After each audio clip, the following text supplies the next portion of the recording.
So now continues this 7-point mind training. The discussion at the moment, the third one, transformation of bad circumstances into the way of the enlightenment, or misfortune transformed into path of enlightenment. So this, I just repeat a little bit what we covered this morning.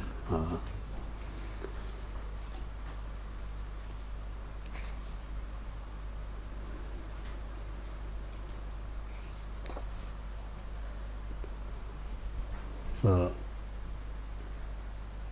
other external forces, whatever cause all sorts of suffering, or internal forces, whatever cause of suffering. But the reality, every suffering that we experience is created by grasping of self. So this only way to free is if we train true bodhicitta, will overcome all the sufferings. So in this way, there's three kind of a technique or method how to overcome when we such a face challenge in our life. The first one, using conventional bodhicitta. Second one, using absolute bodhicitta. And third one, practicing 4 different types of practices. So first, conventional bodhicitta means whenever we having difficulties, I mentioned external forces or internal negative mind or whatever, not to kind of blame or criticize anything but self-grasping mind. It's very subtle, very hard to be kind of a pinpoint, but at the same time it's not too subtle that we can't find out if you really investigate. Yeah? So usually we say it's too subtle.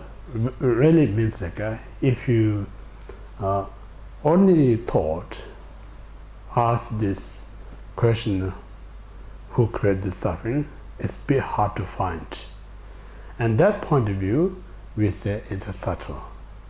But then if you really concentrate, sharpen your mind, nothing that you can't find out actually causes the problem. It's a possibility. If you can't find the root of the problem, then that means like we cannot overcome that, because we don't have any idea what caused the problem. Yeah? So that's not the case. It's possible to find out. So as we ordinary beings, our mind not in a kind of a state to know exactly what caused this problem ourselves. When we listen Dharma, study about Dharma, it gives you another eye, another mind. So this very mind, if you kind of investigate, will find out, as Dharma says, root cause problem is a grasping of self. So in this way, what we're saying, the due to having wrong food and drink, whatever causes the sicknesses, or some out there who put us in the prison, sentence us such as a criminal, we may kind of blame to everything and everywhere, but it all comes back to self-cherishing mind, nothing else. And then similarly, say in our world, people talk about there's so many human-made war, and then lots of people talk about is because religion belief system causes war. And Then we have a internal dispute, and we have a argument between the family, between the brother and brother, sister and sister, mother and parents, children and parents. So many there complex in our world. If you really kind of investigate, all comes down to the self-realization mind. Everything that we're fighting for is the self-realization mind. Someone who realizes the selflessness, none of them has a reason to fight. There's no reason to argue. So in this way, everything that we have in argument, disagreement, killing one to another, harming one to another, everything is the self-grasping, nothing else. So therefore, this grasping of self is the target. We need to transform that. In that point of view, again, Chandrakriti stated in the Madhyamaka Avatara, every problem that we experience created by delusion or mental affliction arising from grasp of self, root cause of that. So in this way, these are the, I mentioned this morning while I guided, meditated, inner, the worst enemy. So this enemy, wherever we take rebirth, the moment we take birth, we think, oh, this is my body, this is my belonging, this is my space, this is my kind of a favorite, this is my kind of possession. So everything about me, if you really think,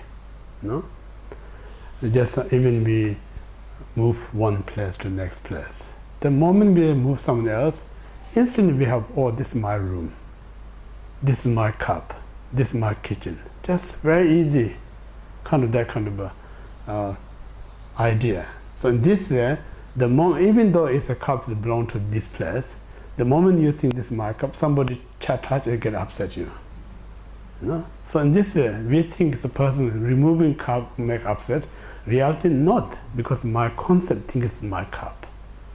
So in this way, it's kind of just think of the power of the concept I, how much it costs, easy to hurt us. So all this way, we need to really find out we may think everything else that causes a problem, but the reality, the idea of self. So this, nothing else, but we say the delusion mind. Delusion mind means like I that we so cherish, I that we reason we fight everything, but the reality that I never exists. If you look everywhere. But fail to aware that we still think there's this important I, and then we protect that one, and we fight for that one, we make miserable out of it, and get nothing out of it. So if in this way, if you really look, we may realize how ignorant we are, how silly, So all this way, we need to overcome that grasping of self. So that method, then we talk about conventional bodhicitta, absolute bodhicitta. Conventional bodhicitta, as I mentioned, whatever difficulty in your life, don't blame to anyone, but this mind that grasps yourself is the problem. Other than that, every other one need to think as most kind beings to us. Many reasons. This life point of view, like our parents giving us this precious life. And that point of view, they are very kind. And then similarly, our friend, relatives, or the close people who there's so many great things to us. That point of view is very kind for us. Then in this way, if you trace back like before this, we have a similar circle, so many people that love us. And then you go beyond that, we have a similar circle that. So in this way, you're not going to find one single person who's not kind. And that way, everyone's so kind. For human relationship point of view. And then the present, the Dhammic point of view, I mentioned a few times, in order to be Mahayana, just reading Mahayana text, you're not going to be a Mahayana practitioner. Just be part of the Mahayana organization, you're not going to be a Mahayana person. Just listen to somebody Mahayana teaching, you're not going to be a Mahayana practitioner. So what is going to make you Mahayana is someone who has a huge heart, cannot measure, limitless. So this very mindset, I want to do things to help everyone. That very mind, I want to help everyone to attain Buddhahood. That very mind is because of Mahayana mind. So to develop that mind, we need to practice such as a great compassion, great loving kindness, and two bodhicitta. So object of all these practice is all sentient beings. Without sentient beings, nothing to practice these things. So if you look at that point of view, sentient being is so kind. There's no more kind than sentient beings. Then why we think those sentient beings who are extremely kind, we think they are also cause for me to all the suffering? Why we have the negative thought towards them? So in this way, with this realization, then we take all the difficulty to us in order to subdue this cherishing mind, and all these great things that we have offer to other sentient beings.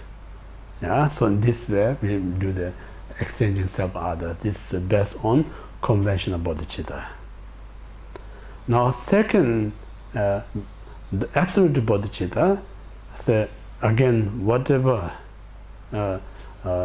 state of negative or difficulties or unbearable pain, whatever, just realize these are only manifestation of this illusory mind.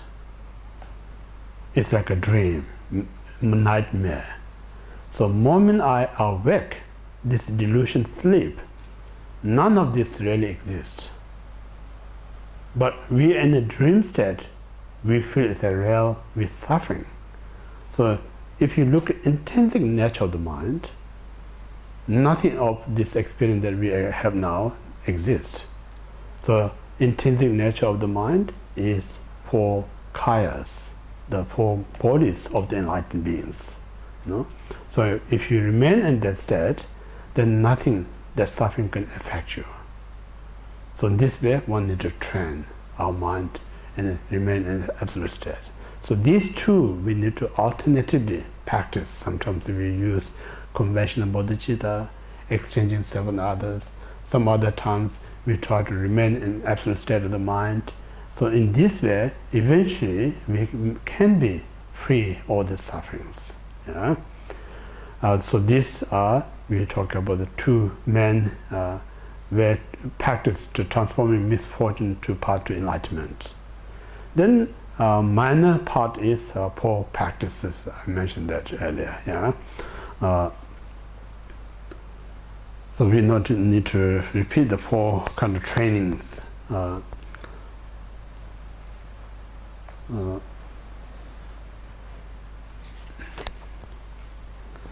Four trainings we're saying.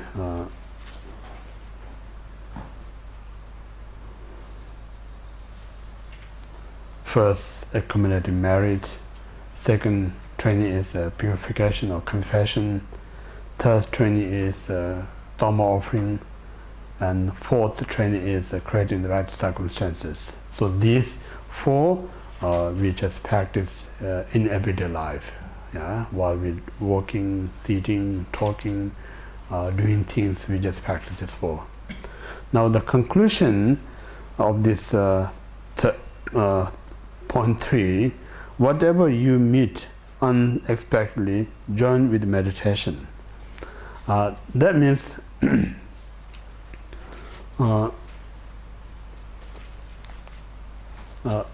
any circumstances or any moment or any time you may receive some kind of harmful things from other human or non-human beings. Whatever you experience, any form of suffering and the difficulties. So that very moment, use that negative or unfortunate circumstances. Yeah, use that very unfortunate circumstances is like in this very moment, anyone out there who experience similar as what I'm going through, so in that awareness we develop the great compassion. So if you can manage that, usually our pain causes us suffering, causes us negative. Now we're using that very pain to develop compassion. So in that sense, the pain that we're having now is very useful. Because if there's no pain, then there's no cause to develop compassion. And in our Western way of saying things, if there's no pain, there's no gain. Yeah? So in this way, pain is, if you use it in the right way, it's a great cause. Wisdom comes from there, compassion comes from there, loving kindness comes from there, bodhicitta comes from there. Then why we try to run away from the pain? We should not run away. We should use that as the source of develop such great things. So this is really important. So this reason, one of the previous I mentioned, there's no such things exist, good and bad, beside the mind. Everything is the mind. And then good and bad is created by the mind. If you have a wisdom mind, even we think it's bad, but this very bad we think is a very treasure, if you have a wisdom mind. If you haven't got wisdom, you may have something, treasure things, means nothing. So a kind of an object point of view, there's nothing exists, good and bad. Depends how you utilize. So that's the reason the mind is so important. Mind makes everything good and bad. Besides the mind, there's no good and bad that exist. So therefore, it's so important to have the wisdom. If you have a wisdom, what we're saying, think about we human, our body, let's say, right now, is kind of a smelly, filthy, whatever you can talk about, whether we like or not, that's the reality. Then enlightened beings, the body is a luminosity, such a great smell without having a shower or anything that. What makes the difference is the mind, because the mind transforms this very smelly body into such a transcendental body. And then this very body becomes very kind of smelly, it's the ignorance, it's the grasp, attachment, desire mind. So this reason, the mind makes everything differences. So it's so important. Make sense or not? Yeah? So ordinary metal makes as a diamond. That's because the wisdom, nature of the wisdom. Wherever the wisdom, everything is diamond in that state of mind. If you ignorance, all state is a kind of less value or unvalued object. So in this way, out of compassion I mentioned, when we suffer or whatever, that very moment, think of in this very moment how many beings out there who experience same as I, or someone worse than me, or somebody a bit less than me. So in this way, develop great compassion. When you have a genuine compassion, so compassion makes it easy to take others' suffering on you, whatever your existence. So when you take others' suffering on top of your suffering, then you meditate. May I take all other suffering on whatever top of my suffering, and then may they free from that suffering. So in this way, if you use, that's the most powerful practice to purify one's suffering. Yesterday I mentioned the ancient Indian story, the son who committed negative karma, kicking his feet to the mother. The consequences that he got this powerful iron wheel turning on his head, has experienced tremendous pain.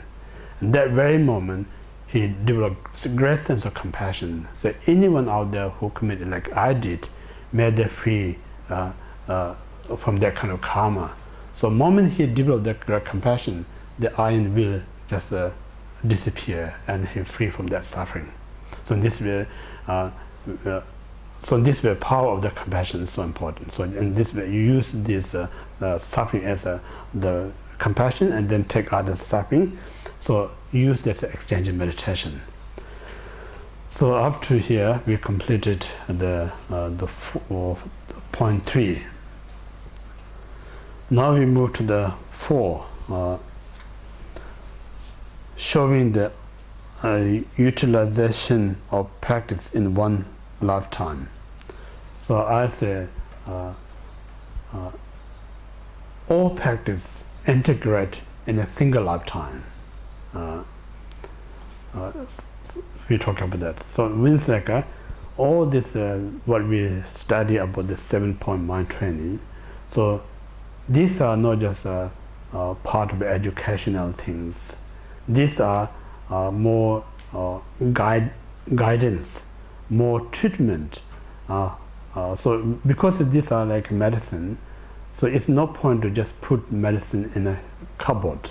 Medicine is supposed to be have to take daily basis in order to recover. Yeah? So here we're using again how to take and how to apply this in everyday life. So this we're going to discuss. So now 17. Practice the 5 strength, the condensed heart instructions. So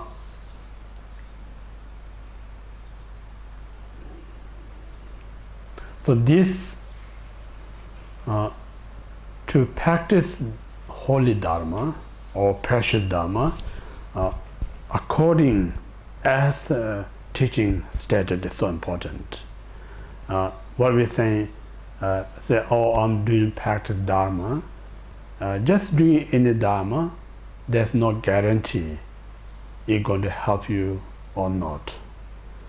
For instance, some of us, when we get sick, say, I'm taking medicine without the instruction of the doctor, without knowledge of the doctor, without knowledge of the medicine.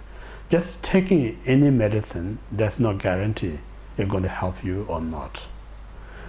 If we take this medicine or treatment as the doctor supervise, instruct accordingly, then this very medicine can cure our disease. Yeah? So similarly, when we practice Dharma, if you follow according to the instruction that is very valid one, such as we study here 7-point mind training by Chekawa Ishidoje. So these are the very valid instruction. If you follow the same instruction, apply that in everyday life, it's a guarantee. It can really good work. So in this way, one need to practice accordingly, according as instruction given by in this text. So this we kind of summarize how to put in a simple way to in everyday life. The first one, so there's 5 powers. The first one, power of benefit. Second one is power of experienced. Third one, the power of positive seed. Fourth is power of antidote. And the fifth one, power of inspiration. There's 5 powers we need to remember. The first, the power of benefit, means that from now onward, until I reach full enlightenment, one thing I'm really going to cherish, never allow to parting from me, is true bodhicitta. Yeah? I'm terribly sick, I'm not going to forget this too. Or I'm extremely happy, I'm not going to forget this too. Whatever circumstances, these two never ever I'm going to lose. So just having that mind it's kind of what we're saying. As long as these two bodhicitta, every teaching, every dharma sums up there. Nothing that kind of excluded. Yeah? So this reason is important to have this such a strong inspiration to have this two bodhicitta mind. Some they say if we keep these two bodhicitta entire our life, it's a guarantee we're not going to be born in the lower realms. So that's a great benefit of the bodhicitta mind. Of course, you can be born in the lower realms sake of benefit other sentient beings. That's the choice. But I'm saying is like out of the delusion karma, not force you to reborn in that state if you have this two bodhicitta mind. So in this way, it's good to constantly kind of keep this in our mind, the first power of the benefit. Second, the power of experience or get used to it means like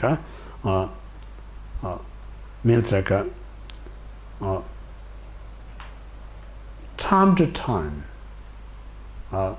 remember this two bodhicitta is important. If you often remember, then it gets used to, and then it becomes like a system. You know? So you never kind of get distracted out from this two bodhicitta mind. So sometimes I think one of the previous I mentioned, good to remember this at least 6 times within 24 hours. You know? So it means like every kind of say 6 hours once you remember this. So in this like there's a morning one, midday one, night one, before you go to bed one, and then middle of the night when you wake up one, then before you get up in the dawn one. So 3 times night, 3 times a day. If you kind of remember this, and then eventually get used to it. They're saying if we really familiarize these things, you know, for instance, when you suddenly get accident, only first thing going to come up is the bodhicitta mind. So if you have that kind of instantly, say, for instance, when we sometimes happen, we get frightened, first what we usually come is what we get used to in our mind. So similar, if this bodhicitta comes first in your mind, then you experience, sign of your experience. So that means like a time of the death, you may have a lot of fear, uncertainty, but we may have forgot everything, but one thing that always going to stay in our mind clearly, so that's the bodhicitta, if you get used to it. So this is the reason. Second is power of experience. You have to go often. So that's the second power. And the third one, the power of the positive seeds. Yeah, positive seed. So this means in order to increase or develop this bodhicitta mind, one need to often accumulate merit. One need to often do the purification. One need to often supplicate to the Guru. So that means like when you having a cup of tea, for instance, you know, before you just jump into that cup of tea, which I offer this tea to all the Buddhas and Bodhisattvas. You don't need extra effort, you know, just a very cup of tea or coffee, whatever you're having, before you actually touch, you just imagine I offer this to all the Buddhas and Bodhisattvas. You know? So in that kind of simple things you have to think. And or you buy something new things for yourself, you know, anything. Before you using yourself, first you think I'm offered to the Buddha and Bodhisattvas. You know? So all this kind of I'm saying, there's no such thing out there, something, the precious thing you can offer to somebody. The precious made by your own mind. So your mind thinks it's such a precious, because the precious is dependent on individual state of mind. things that I think is precious because I think that way, not necessarily that the object is precious to someone else. And then someone else thinks that precious is his or her mind, but not necessarily that object is precious to me. So if you look in that way, there's not such a precious exists. You know? I sometimes say in our human set we say piece of diamond, for instance, and just ordinary kind of a wood crop, yeah, object.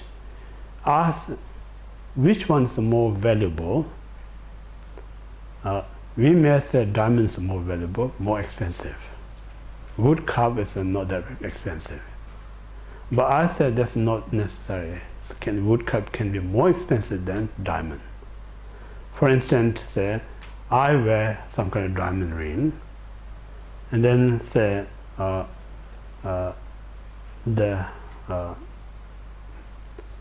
Obama have some on his desk, this wooden cup, ordinary things.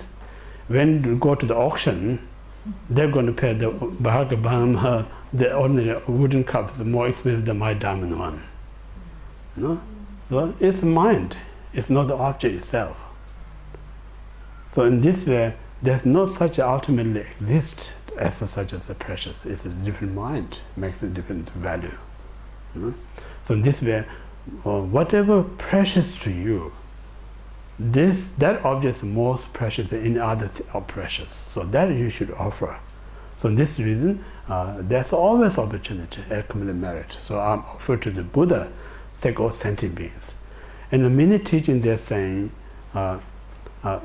I enjoy myself.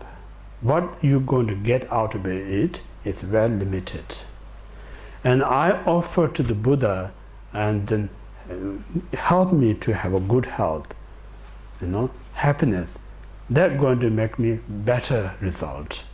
Then same object you offer to the Buddha, help me to attain Buddhahood, sake of sentient being, even much, that's no measure. Same object, just slightly different thinking makes vast differences. You know? So this reason it's so important to train in such a vast kind of a motivation is so important. If you have a vast motivation to think, to attain Buddhahood, sake of sentient being, even ordinary object can be very precious object. Yeah? So in this way we can accumulate merit.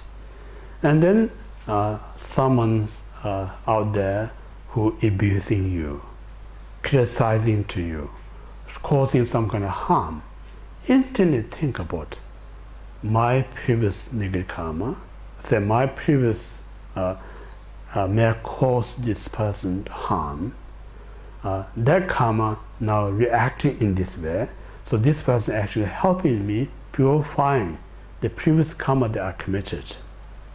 So rather he or she hurting me, actually helping me purifying. So in this way, instead of get anger, upset, I should say thank you. You are such a great person, really helping me purify my negativities. So in this way, we have to think that person is purifying my negative karma. So in this we call the just having that thought is increase the seed to develop great bodhicitta mind. And then again, time to time, supplicate to the Guru, so important. Supplicate Guru really not means like a kind of Guru's fan, you know, not that kind of things. What we're saying is just thinking of the Guru, what's going to bring in your mind is all the teaching that you receive from him or her, all the benefit you get out of his or her guidance. So just reflect that it comes up all the knowledge that you learn. That's very beneficial. You know? So in this reason, like time to time we have to recollect the Guru and recollect his or her teaching and that all the great things they give us. So in this way, it increases the seed of the virtues, seed of the positive. So this we call the power of the seed. Because these are not just natural going to come in the beginning. We need to put effort to happen, you know. So keep putting effort. Then one day it natural become like a part of your nature. Then there's no need to effort. Nature comes everything. Until then we have to put effort. You know, if you don't effort, it's easy to lose. Hard to gain, easy to lose. That's the power seed. Now next one, power of antidote. So that means like every single suffering that we experience, all created by this cherishing of self-cherishing mind. Now onward, whatever practice that I do, my goal is to reduce this self-cherishing mind. It's important. More I reduce the self-cherishing mind, I become more happier. I become less get hurt. You know. So in this way, all the Dharma should become antidote to overcome this self-cherishing mind. If you use Dharma as overcome your self-cherishing mind, then you use the Dharma in the proper way. Instead of that, more you practice Dharma, your self-cherishing become increased, then it's the wrong one. There's some medicine that you take, instead of getting lesser your sickness, it multiplies. That's the wrong medication. You know? So this way, the whole idea is to free the self-cherishing mind. It's because the power of the antidote. And the fifth one, power of aspiration. Again, this one, similar to the first one. The first one, power of the habit I mentioned, are never going to parting from this true bodhicitta, yeah? Power of the benefit one. This one, praying, may I never part from this true bodhicitta mind. Yeah? So this type of, with different types of prayer, you know, this type of prayer, what really helps to us is make kind of firm our wish when you pray. So what we're saying, like just mere word, you know, reciting something, not really means from your heart, it's not going to much effect. When you recite something from your heart, that means it really means that. No? So if it really means what you're chanting, it will happen because of the power of the independent nature. Yeah, so this reason, that kind of prayer is very powerful, because whatever you pray, it will going to happen. So here what we're praying is, may I never parting from these two bodhicittas. Just keep chanting that. The reason you're chanting, not because you're a religious person, not because somebody recommended it to you. The reason you're chanting, you learn the value of this true bodhicitta mind. Based on that, I really sincerely want to have this true in my life. So in this reason, I'm really chanting from my heart. There's vast differences. Yeah? So these five, if we maintain our everyday life, that sums up every mind training there. So when we study, it's quite complicated to do so many things there, but really everything we can sum up this true bodhicitta mind. So carry this true bodhicitta in your life, then everything's there. Yeah? So this is really called the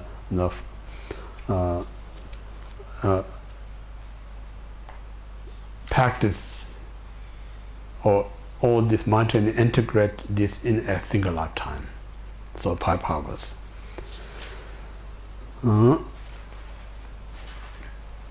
Then second, again, there's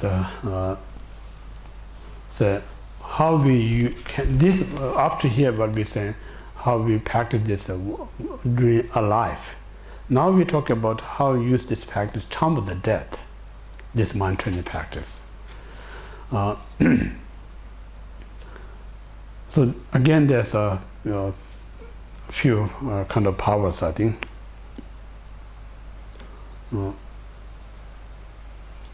We use this mind training as a power practice. The power means like a mind what call that? Sorry? Transfer, yeah, mind transfer. Yeah, mind transfer or eject, sometimes because mind eject from the body. Yeah, so mind transfer practice. So we need to know how we use this mind training time of the death. That's important. The beginning, the sequential how to use this mind training, how to use in the time of the death is say once we know definitely I'm going to die. Yeah, it's a kind of confirm. One day I get sickness, doctor says, oh, you know I'm definitely going to die. So that time, all the belonging, your possession, yeah, everything you must let go. Whoever you want to give, you know. I think giving is helpful because after death you're not going to grasp on that. But then it's good to have some kind of a sense of when I give, more useful for many beings as possible is very important, rather than giving to something. Giving something, it may be helpful, at least help you because you know grasp on that. But if you give more valuable, more benefit for a large number of beings, it's more effective. So in this way, you just during the lifetime, you have to just think about when I die, if this wealth give to someone, which society or organization or individual going to more genuinely going to help. Yeah. So in that kind of organization, just clear up everything before you die. What one of the teachings said, after you're dead, even you don't have an intention to give, but somebody going to take away things from you. So it's better to give while you have a power to make decision. While you have the power to make decision. So in this way, then end of the death, not much to attach. Really, it's just simple kind of a die, then there's no look back and I left this, I left that, there's not much attachment. I had a little bit my own thoughts and my own experience. A few years ago, my elder brother died. He is an ordinary person, but he didn't have an actual sense of that much attachment in many things. He has just very few things. Of course, he has a house, but he's not really that attached. So his own personal, very little things. When he died, actually, there's less than 2 bags. His belonging, real belonging. You know. So I thought he must be real peace. You know, there's nothing to attach. He's no practitioner. He's no yogi. Anything. Just he's an ordinary person. But living, I think, that life only can benefit when you die. You can see how much. Then there's a story. Someone that died, you need to hire 3 trucks to move that things. You know. Yeah. So it's kind of feels strange. Yeah? After you die, then the removal comes. The 3 trucks. Still, there's a lot of things left there. You all the life carry this burden. And then after that, then somebody else has to carry this burden, you know, all these things. So this way, we prepare to ourselves. We're saying only the moment you really guarantee you're going to die. Otherwise, it's not good to give. Then you get regret. Oh, I thought I'm going to die, and then now I need, I need all this way.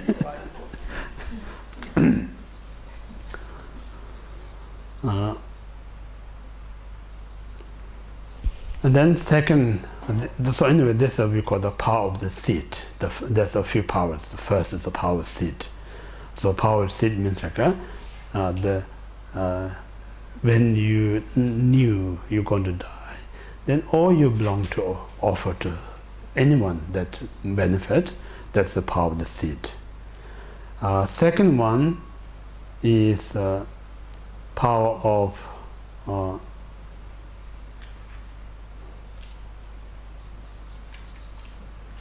benefit, I think. Power of the benefit. Power of the benefit, second one. So this one thing, life after life, I'm never ever going to forget this two bodhicitta mind. Yeah, I'll never forget this two bodhicitta mind. I'm going to train and to develop. So if you really train consistently, diligently in this life, then these two minds we never forget. I'm going to forget life after life. I think this is the power of the aspiration. I think power of the aspiration.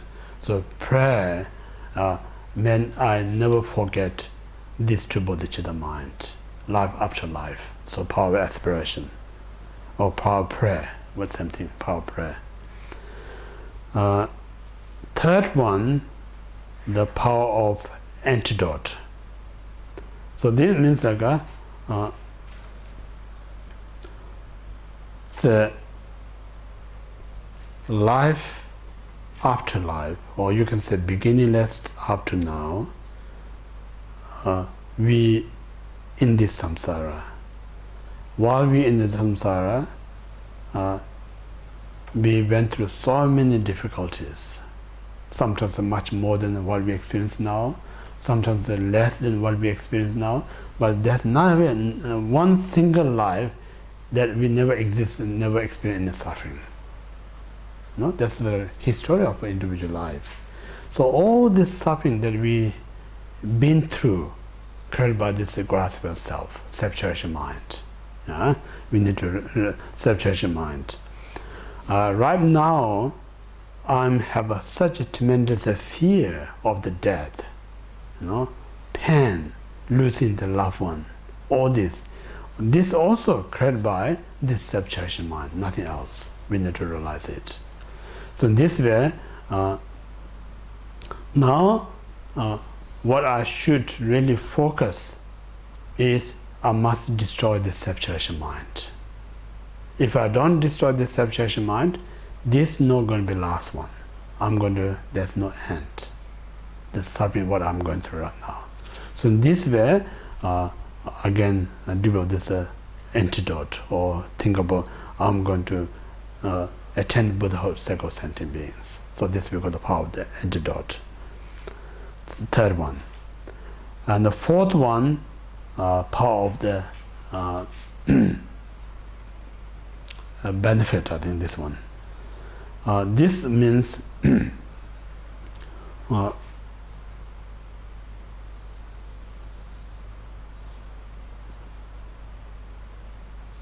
we're saying, when I'm in a pardo state, pardo means like I mentioned yesterday, after death, before you take birth, we call the intermittent state. So mind not really confirm any physical body yet. So you're searching period of time, transit period of time. So that time you have to think about I'm definitely going to put some effort to remember this too during the pardo state. Yeah, so put in some effort. I'm really going to remember this in pardo state. So in this way, training one's mind. So sometimes we Buddhists talk about before we fall into sleep. Just think about it's almost like a next life. So before you fall into sleep, you train. I'm going to put effort to these two bodhicitta, so I can remember in my dream, in my sleep. So in this way, practice and practice. And then one day, even in your dream, you remember this bodhicitta due to this training, then there's a greater chance remember these two bodhicitta in part of state. Yeah? So in this way, I must train right now. If I train right now, then one day in a unknown destination or uncertainty what I'm going to happen, that moment the most helpful to me is the bodhicitta mind. So therefore I must train this to bodhicitta mind. So this we call the power of the benefit. And then the last one, the power of again experience, get used to it. So it means like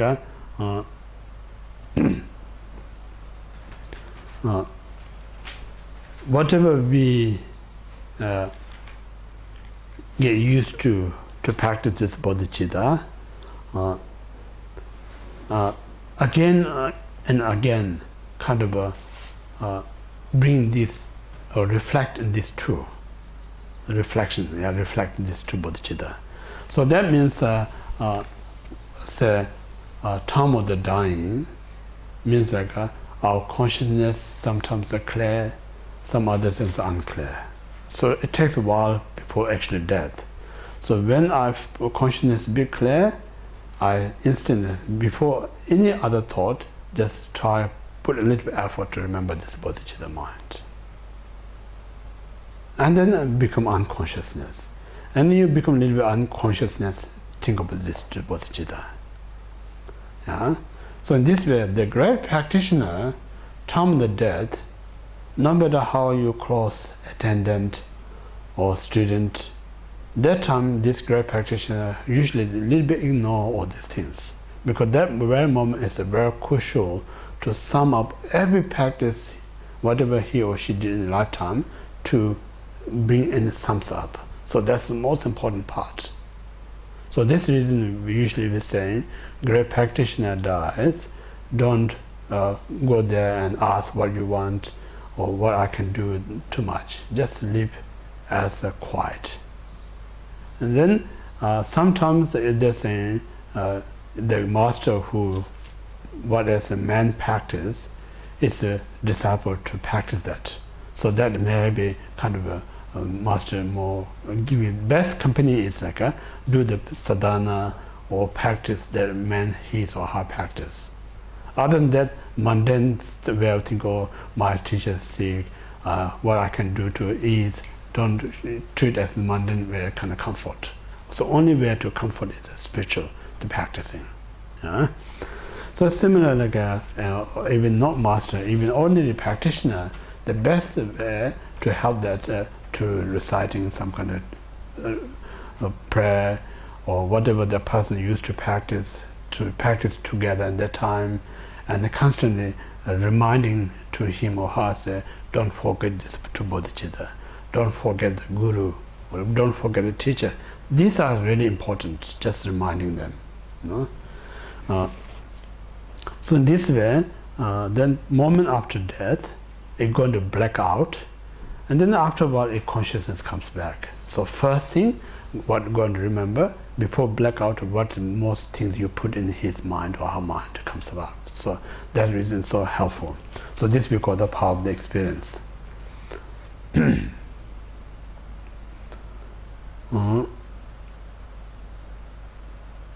So these 5 powers,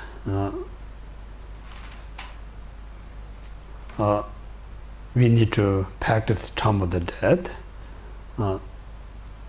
Then once you've done these 5 kind of stages of power, if you high practitioner, moment of the death, most these great practitioners sit in meditative posture. Just meditate, and then within that they depart their consciousness. So that's the best way to die for practitioners. The second best, sometimes we say lying when they sleep, and that position, that's the right part of the body and down, left up, and then just die in that posture. That's the second best. Then saying when you lie in the right, so there's a right, this palm, just put your under the what you call the cheek, cheek, and then sleep. Then this small finger and block the right nostril, so you can sleep like this. Then you when you exhale, imagine this air that coming out from your nostril, a form of loving kindness, compassion. These two come out in the form of love and compassion. So means like love and compassion to all sentient beings. That kind of you have to training when you come out. So in this way you breathe out in, just loving kindness and compassion. And then afterward, whatever comes in your mind, good, bad, ordinary, think everything is on my mind. You have to decide, everything is mind. Beside mind, nothing that. So during that time you may go through lots of experiences. So every experience you have to think everything is my mind. And this very mind is lack of inherent existence. You try to understand absolute state of mind. So in that state, if you can last kind of breathe out, then you actually enter into Dhamchoe state. So it's quite powerful. Sometimes also I'm not seeing the actual structure, but I usually, when I give sample mind training, think about we can do this practice before we go to bed sleep. We go to bed, before we go fall into sleep. We do some practice. And then if you can fall into sleep, the last breath, and then you think I'm now into Dhamchoe state. If you go into the meditative state, that very sleeping is the bodhicitta. That's a powerful sleep. It's not going to happen, but if you try. So if you're well trained, one day when this difficult circumstances arise, we already have this experience. If you don't practice, but we hear these things, when the time comes, we try, it's not going to happen, impossible. So in this way, this is the how to use this power in the time of the death. So after here, we complete the fourth points. Now we move to the fifth one, 5.5, evaluation of mind training.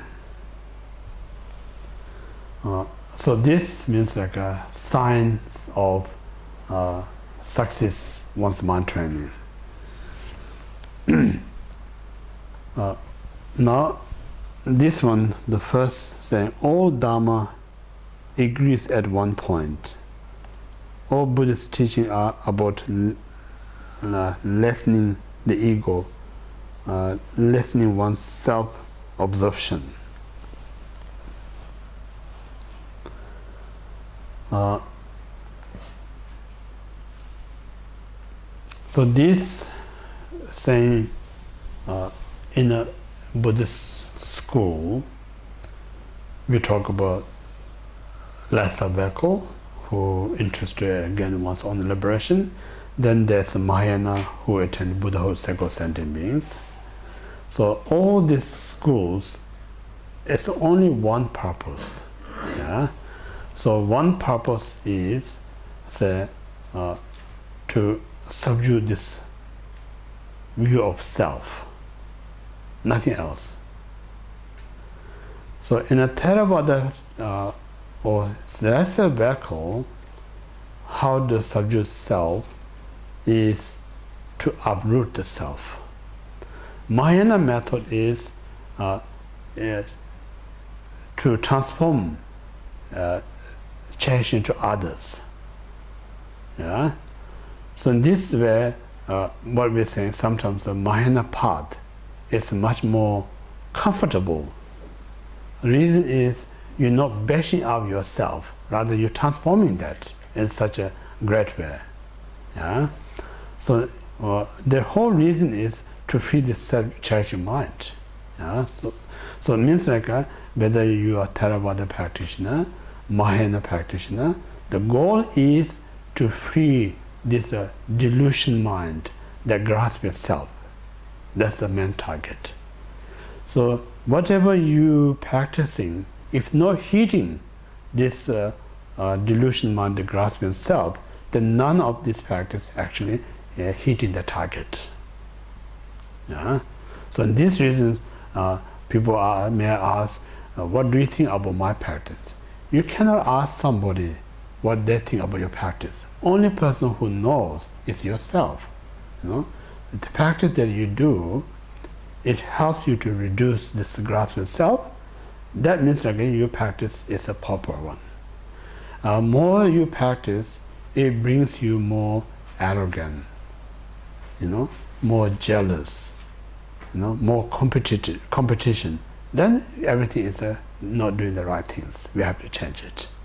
So this way, that moment, we have to remember this mind training teaching. Say everything is a secular to subdue this ego mind. Since where I practicing is not subduing, rather it's increasing. So that way, I need to accept myself. I'm doing the wrong things. I need to change it. So you constantly have to check and correct yourself. So if you check and correct yourself, eventually you're going to be better practitioners. So it takes us lots of time. General, I think, human beings to subdue this ego mind takes a lot of time. And then particular society taught us importance of self. It even takes much longer because we just built up that kind of idea, So we built up this idea, this kind of a culture. Then if we don't have a really good teacher, just having good teacher is not good enough. We Buddhism saying, how good practitioner you're going to be, not up to how you diligence. It's very much how you follow the advice of the teacher. So again, in some society, we have to say, no one has the right to tell me what to do. We have that kind of attitude. So when we have that kind of attitude, again, it's very hard, really, to kind of overcome that type of things. So in the Buddhist philosophy, is not East or West philosophy. That's just sincerely how mind works. So anyone, firstly, it's most important, of course, you need to find the proper teacher. Proper teacher is very important. And then once you found the proper teacher, so now even he says, you go in toilet, drink the water, has a reason, definite reason. It's not just try to you to be embarrassed or to nothing else. So someone who has ready to do that, I think there's more chance to subdue ego mind. If you think, oh, I'm not going to do that, no matter how he or she gets teacher, then we are not ready. So that's quite hard, that one. It's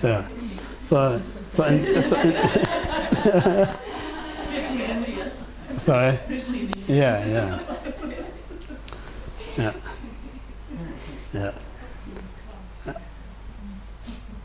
There's a mini story. Some master just hit the shoe someone's head to get realization. All these things you need. So the real true master is everything he or she does stay with the student. So never ever that teacher going to hurt the student. If you find that teacher, you need to 100% believe on it. Otherwise, we know in our modern world there's so many teachers that take advantage from students. We need to be careful. It's important. But I'm saying, when you one day you find that really think this is a really great teacher, everything that he or she does to take my benefit, whatever way you look, you have a 100% guarantee that's the perfect teacher. Then onward, everything he said is saying something good for yourself. So if you have that state of mind, it's a more chance you really can success your Dhamma practice. Without that, say, oh, I learned so much from this teacher.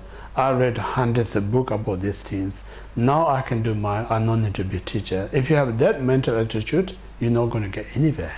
Only you're going to get is ego, lost ego there.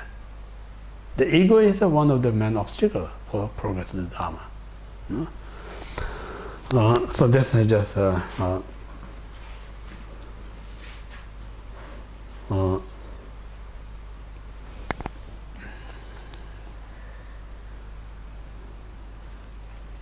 this way we need to every practice that we do is make sure it's gradually reduce our self-cherished mind, and ultimately it's uproot. So if you go that direction, then practice the right practice. And the next one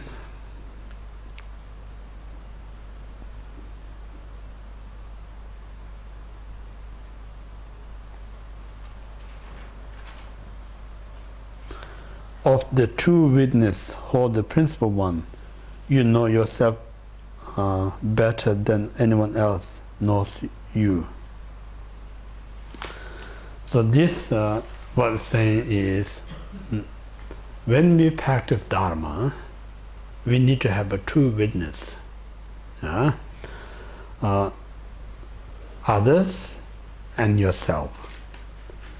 Within these two, we're saying others cannot see your hiding agenda, your secret that things in your mind. So just few physical appearance, easy to convince the other one. They may think you are doing the right things. For instance, someone come here and sit, when you know they're coming, then you sit very straight up, rising, cross your eyes. Then the person can, oh, he's doing good meditating. He only can see the physical gesture, but your mind thinking, tonight I'm going to make a Tibetan dumpling.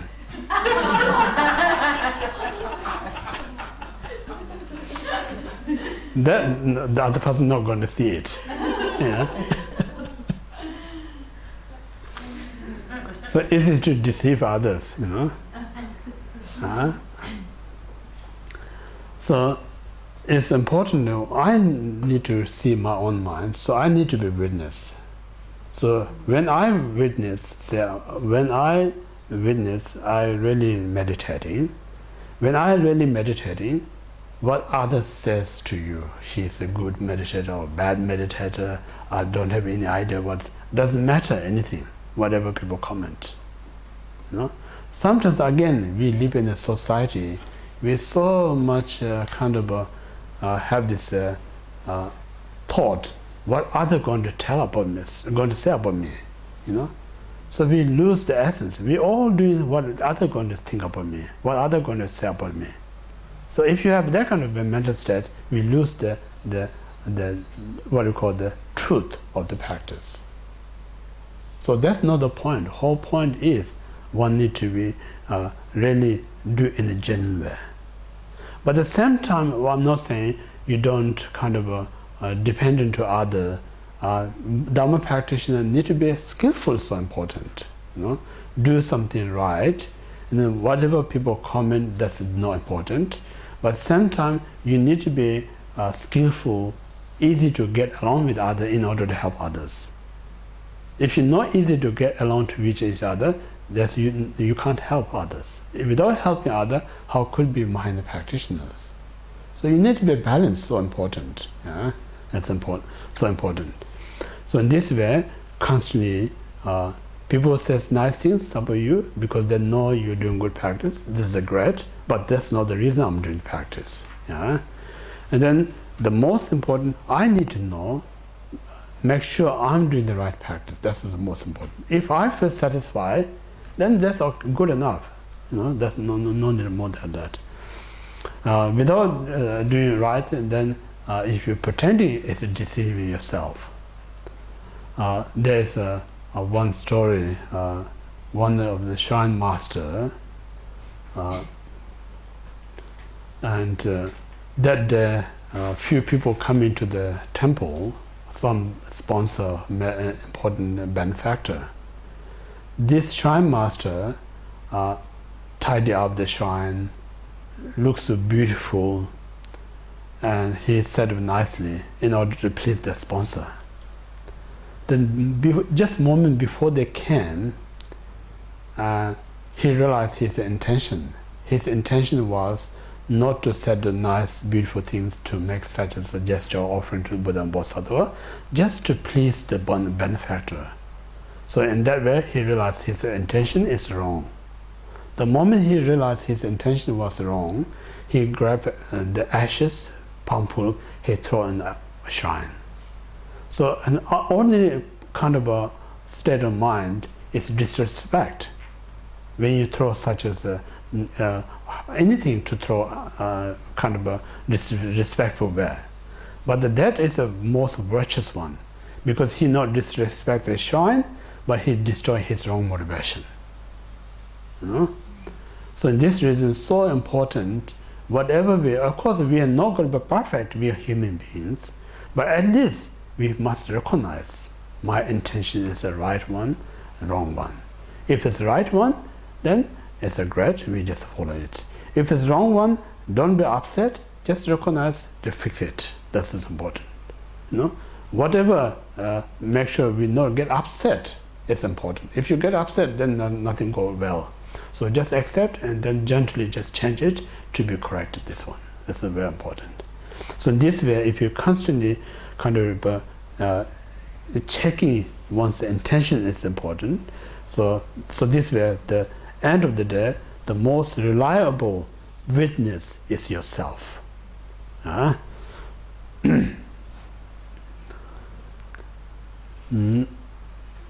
So something that you do, make sure you not feel embarrassed yourself.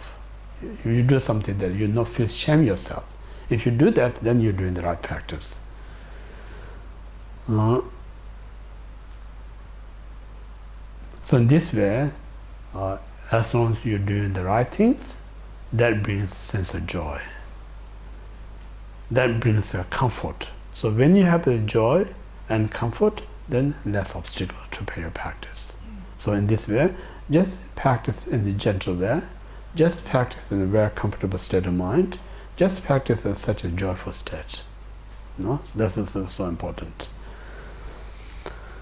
Okay.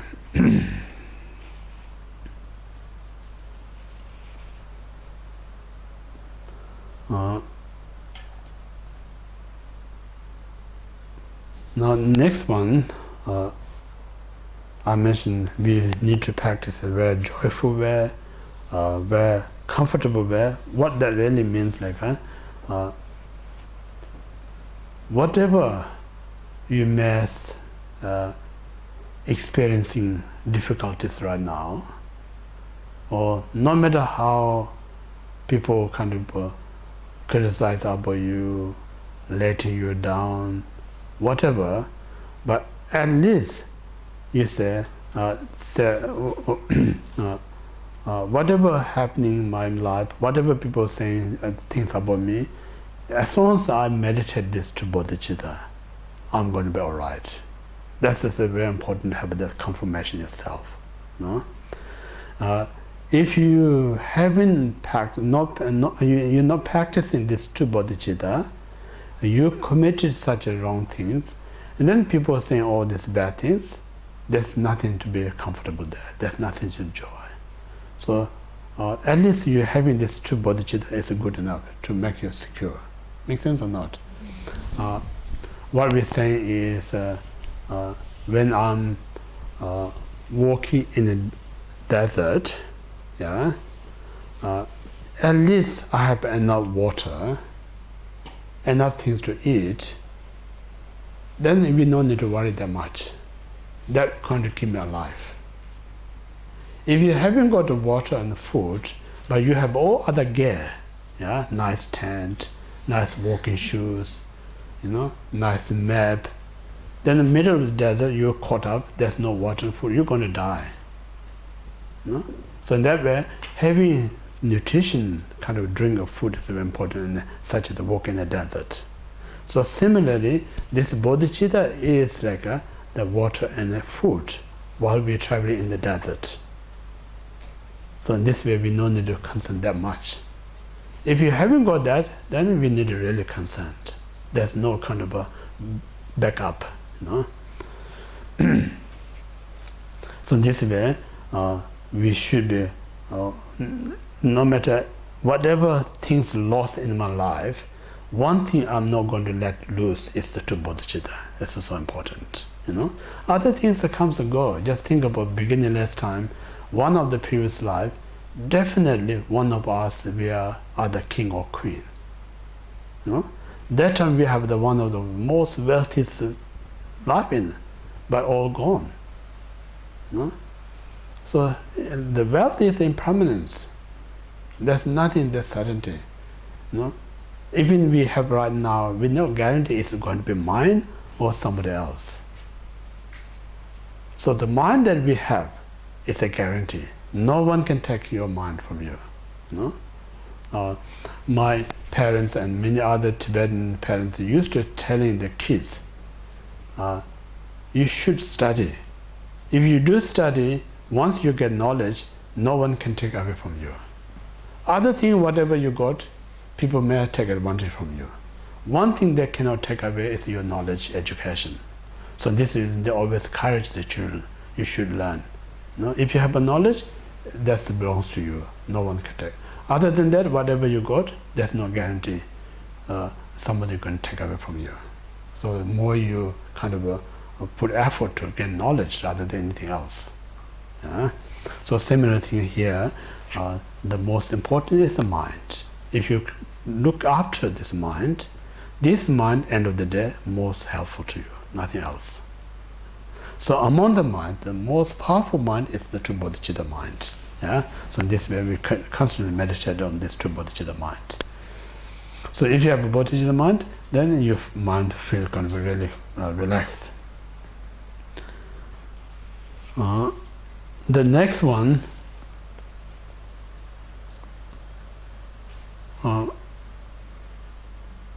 is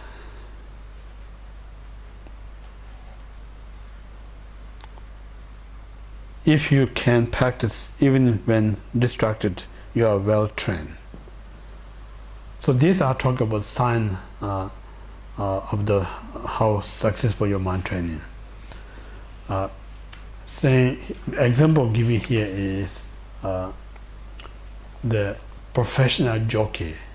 Yeah, when you become very professional, then no matter how fast horse run, whatever kind of horse act, you very hard to fall over.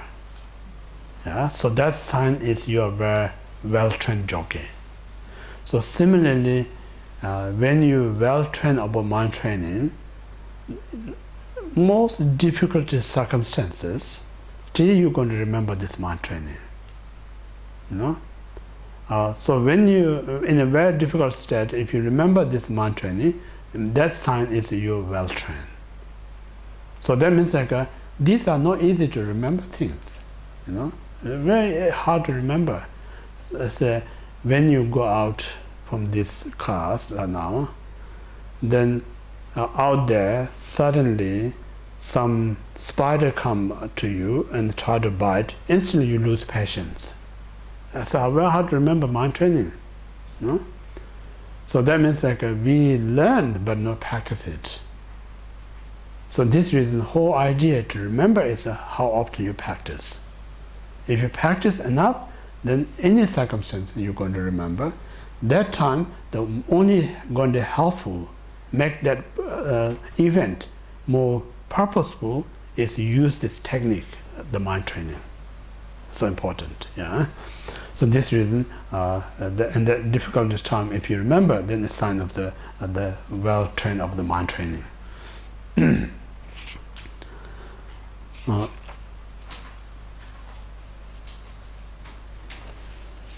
So that means like, for instance, when you go out there, in the ordinary world, then instantly somebody abuse you, or letting you down, or criticize. So that very moment, we have to remember this mind training. So what we need to do at that moment is say, I'm the not person who become like a victim. There's many out there experience what I experience right now. So in this way, that very kind of negative feeling that you have, used as a cause of compassion. Out of compassion, every other what they're going through come in upon me, so taking sufferings. And then this person who abusing me, letting me down, I have to remember this is the person helping me to purify all the negative karma that I committed in the past. No? So if you have managed to bring that event not allows you to disturb your mind. Only can protect you if you remember this mind training and apply that. If you don't remember and not apply, that event going to disturb you. That disturbance not only just make me unhappy, it's going to lead you many other negative things. So this reason are many teachings saying, person who causes you trouble, reality gives us opportunity to practice it. So, and you become very expert about this practice, then you're going to realize in the previously people who challenge me, make me difficulty, those people really help me to succeed my practice. So I should prostrate to them. I should respect to them. No? So this way, if you have the wisdom, nothing out there who call you negative. Everyone is helping you, whether they do good things or bad things. No? So all important is having the wisdom mind.